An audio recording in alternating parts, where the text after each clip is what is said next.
Friends, ఈ చిన్న అమ్మాయి తన చేతిని జరపగానే సడన్ గా ఒక మెషిన్ ప్రత్యక్షం అవుతుంది. ఆ మెషిన్ సహాయంతో ఈ ముసలామకి 2 సార్లు షాక్ ని ఇస్తుంది. దానితో చనిపోయే ఈమెని బ్రతికిస్తుంది. అది చూసి వీళ్ళంతా షాక్ అయిపోతారు. నిజానికి ఈ అమ్మాయి ఒక పెద్ద మెడికల్ జీనియస్ డాక్టర్. అండ్ ఈ అమ్మాయి ఒక రోజు మెడికల్ క్యాంప్ లో ట్రీట్మెంట్ ఇస్తూ ఉంటే సడన్ గా ఈమె తల మీద ఈ వస్తువు పడడం వల్ల ఈమె అక్కడే చనిపోతుంది. దాని వల్ల ఈ ఆత్మ చిన్న అమ్మాయి శరీరంలోకి ప్రవేశిస్తుంది. ఇంకా ఈమె కళ్ళు తెరిచి చూడగానే ఒక వ్యక్తి తన అమ్మని ఏడిపిస్తూ ఉంటాడు. అందుకే ఈమె తన మ్యాజిక్ తో ఒక మెడిసిన్ బాటిల్ ని తెప్పించుకొని దానితో అతన్ని కొడుతుంది. ఇంకా ఈ వ్యక్తికి చాలా కోపం వస్తుంది.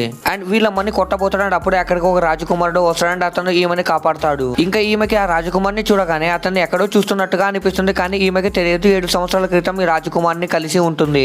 అండ్ ఇద్దరి మధ్యలో సంబంధం కూడా జరిగి ఉంటుంది. అండ్ ఈ రాజకుమారుడు ఈమెకి ఒక వస్తువు ఇస్తాడని, నీకు ఏం అవసరం వచ్చినా రాజధానికి వచ్చే అంటాడు. కానీ ఈమె ప్రెగ్నెంట్ అయి కూతుర్ని కనడం వల్ల వెళ్ళలేకపోతున్నాడు. ఇప్పుడు కనిపించేసరికి ఈమె ఏం చేసిందో చూసే ముందు మీకు ఈ డబ్బుల కంటే మీ అమ్మ ప్రేమ గొప్పదని భావిస్తే వీడియోని లైక్ చేసి ఛానల్ ని సబ్స్క్రైబ్ చేసుకుని కమెంట్ లో లవ్ యూ అని టైప్ చేయండి. చివరికి రాజకుమారుడు చాలా రోజుల తర్వాత కనిపించేసరికి ఆమె అన్ని గుర్తు తెచ్చుకుంటుంది.